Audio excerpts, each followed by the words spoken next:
विद्यार्थी मित्रांनो, या आधीच्या व्हिडिओमध्ये आपण चौकोनाशी संबंधित महत्त्वाची सूत्रे समजावून घेतली।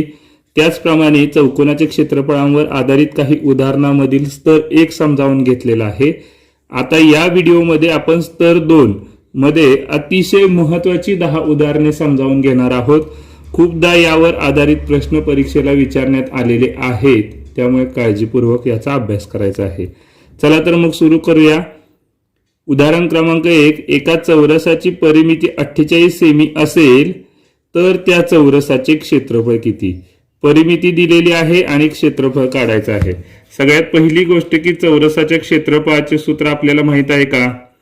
तर ते सूत्र आहे बाजूचा वर्ग, आणि त्यामुळे आपल्याला बाजू काढणं गरजेचं आहे। परिमितीवरून आपल्याला बाजू काढायची आहे। परिमितीचं सूत्र काय आहे? 4 गुणिले बाजू, आणि त्यामुळे परिमिती दिलेली आहे 48। हे गुणाकारामध्ये असणारे 4 जर आपण डावीकडे आणले तर भागाकारात जातील, उजवीकडे फक्त बाजू शिल्लक राहील आणि बाजू मिळेल आपल्याला 12। 12 चोक 48, म्हणजे परिमितीला 4 ला भागले की बाजू मिळेल, आणि मग या 12चा वर्ग म्हणजे चौरसाचे क्षेत्रफळ। 12चा वर्ग आहे 144, आणि नेहमी लक्षात ठेवा क्षेत्रफळाचे जे एकक असते ते चौरसामध्ये आपण लिहितो आणि बाजूचे जे एकक आहे तेच एकक पुढे जोडायचं।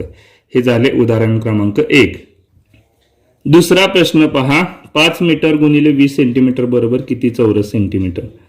तुम्हाला असं वाटेल की हे खूपच सोपं आहे, 5 गुणिले 20 केले की उत्तर निघालं, परंतु तसं नाही। इथे पहिलं गुण्य दिलेला आहे तो मीटर मध्ये दिलेला आहे आणि गुणक आहे तो सेंटीमीटर मध्ये दिलेला आहे, त्यामुळे दोन्हींची एकक समान करणं गरजेचं आहे। 5 मीटर म्हणजे 500 सेंटीमीटर गुणिले हे 20 सेंटीमीटर, आणि मग यांचा गुणाकार केल्यानंतर आपल्याला चौरस सेंटीमीटर मध्ये उत्तर मिळणार आहे। 500 गुणिले 20 करताना शेवटच्या या एकूण 3 शून्य लिहून घेतल्या, आणि 5 गुणिले 2 केलं तर 5 दुने 10, म्हणजे उत्तर आलेलं आहे 10,000 चौरस सेंटीमीटर। उदाहरण क्रमांक 3, एका समांतरभुज चौकोनाचे क्षेत्रफळ 448 चौरस सेंटीमीटर आहे व त्याची उंची 14 सेंटीमीटर आहे, तर त्या चौकोनाचा पाया किती? तर समांतरभुज चौकोनाचे क्षेत्रफळाचे सूत्र आपल्याला माहित आहे का? पहा, समांतरभुज चौकोनाचे क्षेत्रफळ बरोबर पाया गुणिले उंची। जे आयताचे क्षेत्रफळ आहे तेच सूत्र इथे आपल्याला वापरायचं आहे, फक्त शब्दांच्या मध्ये बदल आहे। पाया माहित नाही तो x मांडला, क्षेत्रफळ माहित आहे 448 दिलेले आहे, आणि उंची 14 सेंटीमीटर दिलेली आहे। हे गुणाकारामध्ये असणारे 14 जर आपण डावीकडे आणले तर भागाकारामध्ये जातील, उजवीकडे x शिल्लक राहील। आता 14 ने 44 ला भागलं तर 14 त्रिक 42, 44 मधून 42 गेले की राहिले 2, 28, 14 दुने 28, म्हणजे x ची किंमत मिळालेली आहे 32, म्हणजे आपल्याला चौकोनाचा पाया मिळालेला आहे 32 सेंटीमीटर। उदाहरण क्रमांक 4, एका चौरसाची बाजू 16 सेमी व दुसऱ्या चौरसाचा कर्ण 16 सेंटीमीटर आहे, तर त्या दोन चौरसाच्या क्षेत्रफळातील फरक किती? पहा, एका चौरसाची बाजू दिली आणि दुसऱ्या चौरसाचा कर्ण दिलेला आहे। दोन्हीवरून चौरसांचे क्षेत्रफळ आपण काढू शकतो। कसं सोडवणार? तर सगळ्यात पहिली गोष्ट, बाजूवरून जर क्षेत्रफळ काढायचं असेल तर त्यासाठी सूत्र आहे बाजूचा वर्ग, आणि जर चौरसाचे क्षेत्रफळाचे सूत्र आहे, आणि जर कर्णावरून काढायचं असेल तर 1/2 गुणिले कर्णाचा वर्ग, अशी सूत्र आहेत। तर पहिल्यांदा बाजूवरून काढूया। 16 सेंटीमीटर दिलेला आहे, 16चा वर्ग आहे 256 चौरस सेंटीमीटर। हे आपलं पहिल्या चौरसाचे क्षेत्रफळ असणार आहे। दुसऱ्या चौरसाचे क्षेत्रफळ कर्ण दिलेला आहे 16, 16चा वर्ग 256, आणि त्याच्या पुन्हा निम्मे करूया। 256च्या 250च्या निम्मे 125, आणि वरच्या 6च्या निम्मे 3, म्हणजे 125 आणि 3 128 चौरस सेमी। आता दोन्हींचा फरक विचारलेला आहे।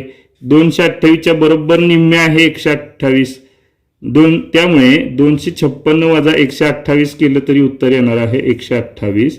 आपल्याला हेच विचारलेलं आहे, दोन चौरसांच्या क्षेत्रफळातील फरक किती? ते उत्तर आहे 128। उदाहरण क्रमांक 5, एका आयताकृती जागेची लांबी ही रुंदीच्या 1.5 पट आहे. त्या आयताची परिमिती 50 मीटर असल्यास त्या जागेवर अंतरण्यासाठी लागणाऱ्या सतरंजीचे क्षेत्रफळ किती चौरस मीटर असेल? तर सगळ्यात पहिल्यांदा आपल्याला परिमितीवरून त्या आयताची लांबी आणि रुंदी काढायची आहे. जर आता इथं पहा, लांबी ही रुंदीच्या 1.5 पट आहे, म्हणजे रुंदी x असेल तर त्याच्या 1.5 पट लांबी असणार आहे. 1.5 पट म्हणजे 1.5 ने गुणायचं. मग आता याची परिमिती दिलेली आहे 50 मीटर. सूत्र काय आहे परिमितीचे? आयताची परिमिती बरोबर 2 कंसात लांबी अधिक रुंदी. परिमिती दिलेली आहे 50 मीटर. 2 हे गुणाकारामध्ये आहेत, ते आपण डावीकडे आणले तर भागाकारात जातील. उजवीकडे राहिलं लांबी अधिक रुंदी. लांबी आहे 1.5x आणि रुंदी आहे x. 50 ला जर 2 ने भागला तर उत्तर 25 येईल. 1.5x आणि हा 1x असे मिळून झाले 2.5x.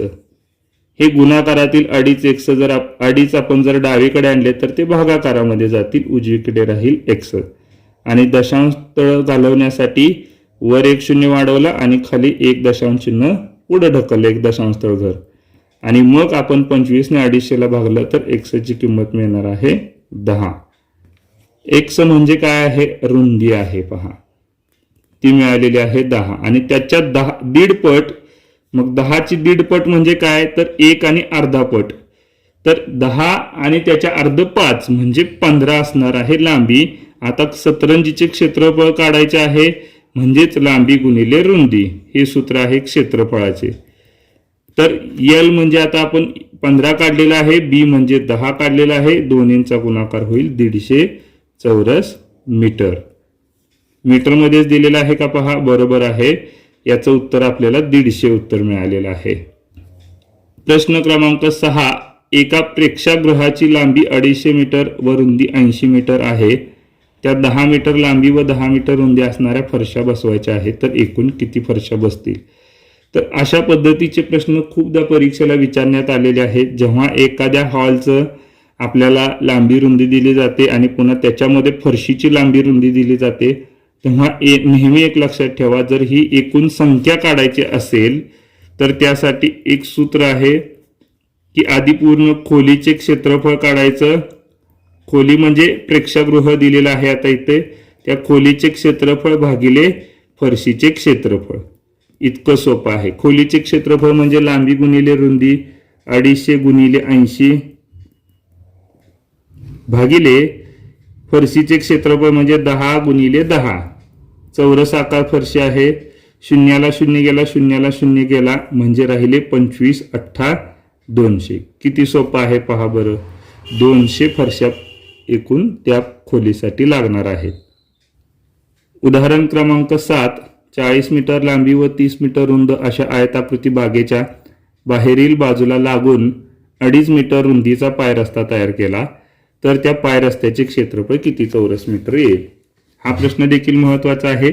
आकृती काढल्यानंतर तुमच्या लक्षात येईल की सुरुवातीला एक आयताकृती बाग आहे. या बागेची लांबी रुंदी दिलेली आहे 40 मीटर आणि 30 मीटर. आता या बागेच्या बाहेरील बाजूला म्हटलेलं आहे पहा 2.5 मीटर रुंदीचा पायरस्ता केलेला आहे. म्हणजे पुन्हा याच्या बाहेरून आपल्याला एक आयत काढावं लागेल आणि हे जे अंतर आहे ना, हे 2.5 मीटरचे अंतर आहे. प्रत्येक ठिकाणी 2.5 मीटरचा हा रस्ता केलेला आहे. चारही बाजूनी हा रस्ता केलेला आहे आणि विचारलेला आहे की या पाय रस्त्याचे क्षेत्रफळ किती. म्हणजे या पूर्ण रस्त्याचे फक्त आपल्याला क्षेत्रफळ काढायचं आहे. मी जो रंगवलेला रेखांकित केलेला भाग आहे याचे क्षेत्रफळ काढायचे आहे. अतिशय सोपं आहे. मोठ्या आयताचे क्षेत्रफळ काढायचं. मोठ्या आयताचे क्षेत्रफळ काढून त्यामधून आतील जे बागेचं क्षेत्रफळ आहे म्हणजे लहान आयताचे क्षेत्रफळ वजा करायचं. इतकं सोपं आहे. परंतु आता मोठ्या आयताची लांबी किती असणार आहे, तर इथून इथपर्यंत हे 40 आहे. हे पहा, मी आतीलच बागेची लांबी वापरली 40 आहे. तिथून हे 2.5 आहे आणि इकडे 2.5 म्हणजे 2.5 आणि 2.5 5 जर झाले तर लांबी पूर्ण मिळणार आहे आपल्याला 45 मीटर. तसंच रुंदीच आहे. रुंदी काढायचं म्हटलं तर ही इथून इथपर्यंत 30 मीटर असणार आहे. आणखी वर 2.5 मीटर, खाली 2.5 मीटर, म्हणजे एकूण 35 मीटर रुंदी मिळाली. मोठ्या आयताचे क्षेत्रफळ काढूया. 45 गुणिले 35 लांबी गुणिले रुंदी, आणि वजा लहान आयताचे किती आहे? लहान आयत म्हणजे बागच आहे, 40 गुणिले 30. हे आपल्याला मिळणार आहे पाय रस्त्याचे क्षेत्रफळ. सोडवूया आता. 45 गुणिले 35 करूया. कच्च्या ठिकाणी आपल्याला गुणाकार करावा लागेल. गुणाकार आलेला आहे 1535. आता या गुणाकाराच्या बाबतीतच मी तुम्हाला आणखी एक शॉर्टकट सांगतो. इथं दोन्हीही संख्यांच्या एकक स्थानी जेव्हा 5 असते तेव्हा एक गंमत लक्षात घ्या. 45 ची दुप्पट करायची 90 आणि 35 ची दुप्पट करायची 70, आणि या दोन्हींचा गुणाकार करायचा 9 7 63 असे. आता दोन्ही वेळेला दुप्पट केलेले आहे, दुप्पट, त्यामुळे एकूण चौपट झालेले आहे. हा गुणाकार चौपट आलेला आहे. त्यामुळे आपण याच्या पुन्हा निम्म्याच्या निम्मे करायचं. 6000च्या निम्मे 3000, 300च्या निम्मे 150. हे झालं निम्म. आणखी एकदा निम्म करूया. 3000च्या निम्मे झाले 1500 आणि 150च्या निम्मे झाले 75, म्हणजेच उत्तर आलेलं आहे 1575. तर या पद्धतीने गुणाकार करू शकतो आपण. गुणाकाराचे देखील खूप शॉर्टकट्स आहेत. आपल्याला वेळ वाचवणं महत्वाचं असतं. 1575 वजा, आता हा गुणाकार तर सोपाच आहे. 4 गुणिले 3 12, आणि ह्या 2 शून्य 1200. 1500 मधून 1200 गेले की 300, आणि हे वरील 75. पाय रस्त्याचे क्षेत्रफळ मिळालेलं आहे 375 चौरस मीटर. उदाहरण क्रमांक 8. एका चौरसाकृती शेताची प्रत्येक बाजू 20 हेक्टोमीटर असल्यास तिचे क्षेत्रफळ किती हेक्टर असेल? सगळ्यात महत्वाची गोष्ट की शेताची बाजू ही हेक्टोमीटर मध्ये दिलेली आहे आणि क्षेत्रफळ हे हेक्टर मध्ये विचारलेलं आहे. हेक्टर हा शब्द यापूर्वी आपण ऐकलेला आहे का पहा. 1 हेक्टर म्हणजेच 100 आर. आर म्हणजे आपल्या भाषेमध्ये गुंठे. मग 1 गुंठा किंवा 1 आर म्हणजे काय? 1 गुंठा म्हणजेच, नेहमी लक्षात ठेवा, हा एक चौरस असतो 10 गुणिले 10 मीटरचा, म्हणजेच 100 चौरस मीटर हे एका गुंठ्याचे क्षेत्रफळ असते. आणि मग जर एका गुंठ्याचे क्षेत्रफळ 100 चौरस मीटर असेल तर 100 गुंठ्याचे क्षेत्रफळ किती हे काढण्यासाठी 1 हेक्टर बरोबर एका गुंठ्याचे 100 चौरस मीटर गुणिले असे एकूण 100 गुंठे घ्यायचे आहेत. म्हणून 100 गुणिले 100 केलं तर 10,000 चौरस मीटर हे आपल्याला एका हेक्टरचे क्षेत्रफळ मिळाले. एकरामध्ये सांगायचं झालं तर एका एकरामध्ये 40 गुंठे असतात आणि एका हेक्टरमध्ये 2.5 एकर असतात. तर 1 हेक्टर म्हणजे मिळालं 10,000 चौरस मीटर. परंतु शेताची बाजू आहे ती हेक्टोमीटर मध्ये दिलेली आहे. त्यामुळे या 20 हेक्टोमीटरचे आपल्याला आधी मीटर मध्ये रूपांतर करून घ्यावं लागेल. हेक्टोमीटरच्या जवळच लहान घर आहे मीटर, त्यामुळे 20 ला 10 ने गुणावं लागेल, कारण 1 हेक्टोमीटर बरोबर 10 मीटर आहे. 100 आहे, कारण मीटर नंतर पहिलं मोठं घर आहे डेकामीटर, आणि त्यानंतर हेक्टोमीटर, आणि त्यानंतर किलोमीटर. म्हणजे 2 घरं आपल्याला लहान करावं लागणार आहे, म्हणजे 2 शून्य घ्याव्या लागतील. आणि 20 ने 100 ला गुणलं तर 2000 उत्तर येईल. हे काय मिळाले आपल्याला? 20 हेक्टोमीटरचे मीटर मध्ये रूपांतर करून मिळालेलं आहे 2000 मीटर. आता आपल्याला त्या चौरसाकृती शेताची बाजू मिळालेली आहे 2000 मीटर. आणि मग आता आपण त्याचे क्षेत्रफळ काढूया. चौरसाच्या क्षेत्रफळाचे सूत्र आहे बाजू गुणिले बाजू, आणि म्हणून त्या सूत्रानुसार बाजूचा वर्ग 2000 गुणिले 2000. या 3 आणि 3 6 शून्य आधीच लिहून ठेवल्या, आणि 2 आणि 2 चा गुणाकार 4, म्हणजे उत्तर आलेलं आहे 40 लाख चौरस मीटर. आणि एका हेक्टरमध्ये 10,000 चौरस मीटर असतात, त्यामुळे 10,000 ने भागले तर आपल्याला नेमकं किती हेक्टर ते शेत आहे हे समजेल. 4 शून्यांना जर 4 शून्य घालवल्या तर राहिले उत्तर 400. म्हणजे 400 हे कशाचं उत्तर मिळालं, किती हेक्टर आहे तर 400 हेक्टर आहे, हे आपल्याला यावरून लक्षात आले. उदाहरण क्रमांक 9 सोबत आयताकृती बागेची आकृती दाखवलेली आहे आणि बागेची लांबी दिलेली आहे 40 मीटर व रुंदी आहे 28 मीटर. या बागेच्या मध्यभागी 2 मीटर लांबीचा एक आडवा आणि उभा रस्ता तयार केलेला आहे, तर त्या रस्त्याचे क्षेत्रफळ किती. सगळ्यात पहिली गोष्ट आपल्याला हे समजलं पाहिजे की पूर्ण लांबी 40 आहे. त्यातील ही लांबी जर 2 मीटर असेल तर 40 मधून 2 गेले 38 आणि 38चे 2 भाग झालेले आहेत, त्यामुळे हे असणार आहे 19 आणि इकडे असणार आहे 19. म्हणजे आतील जो चौरस आयत दाखवलेला आहे त्याची लांबी आपल्याला मिळालेली आहे 19 आणि इकडे सुद्धा 19 असणार आहे. आता या आयताची रुंदी तर माहित आहे 2 मीटर आहे. म्हणजेच हा पूर्ण जर आयत पाहिला मी रंगवलेला आहे तो 19 गुणिले 2 38 चौरस मीटरचा असणार आहे. पुन्हा इकडे रंगवलेला आहे तोही 38 चौरस मीटरचा असणार आहे. हे उदाहरण सोडवण्याच्या वेगवेगळ्या पद्धती आहेत, त्यातील ही एक पद्धत मी सांगतोय. मध्ये एक चौरस आहे तो 2x2 चा म्हणजेच 2 गुणिले 2 मीटर त्याची लांबी म्हणजे 4 चौरस मीटर आहे. आता वरचा आयत पहा, एकूण आयताची रुंदी 28 आहे,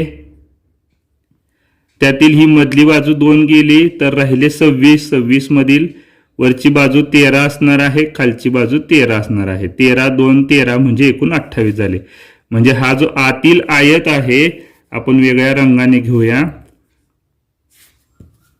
आणखी वेगळा रंग वापरूया.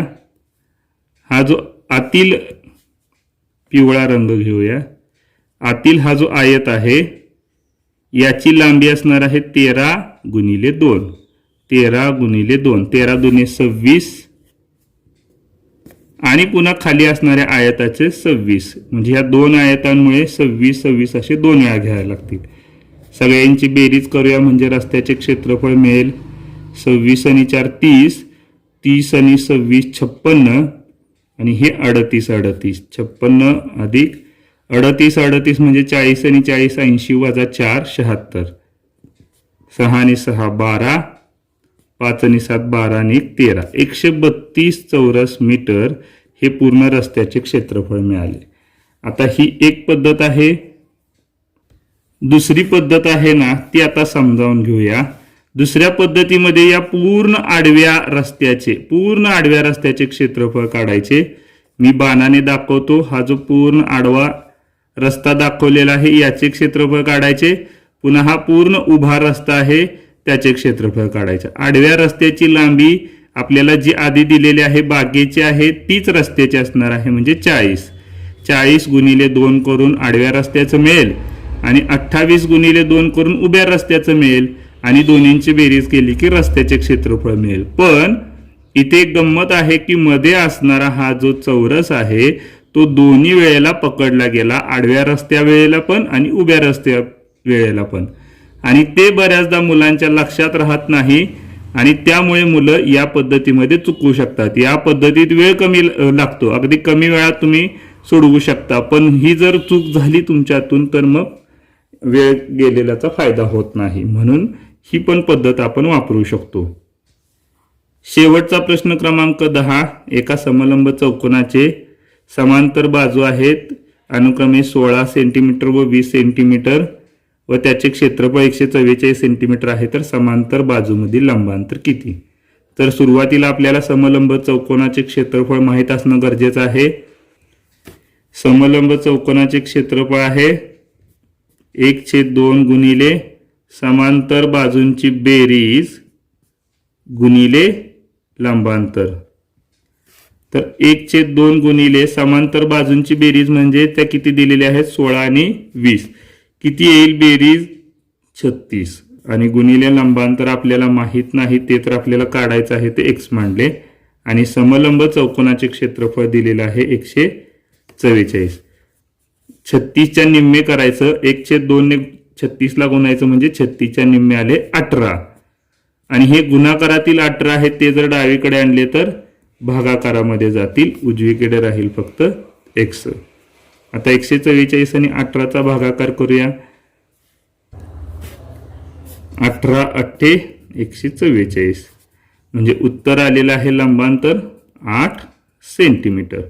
तर अशा पद्धतीने चौकोनाच्या क्षेत्रफळावर आधारित सगळी महत्त्वाची उदाहरणे आपण स्तर 1 मध्ये आणि स्तर 2 मध्ये समजावून घेतलेली आहे. पुढील व्हिडिओमध्ये आपण वर्तुळाच्या क्षेत्रफळाची सूत्रे समजावून घ्यायची आहेत आणि त्यावर आधारित महत्त्वाची उदाहरणे समजावून घ्यायची आहेत. धन्यवाद.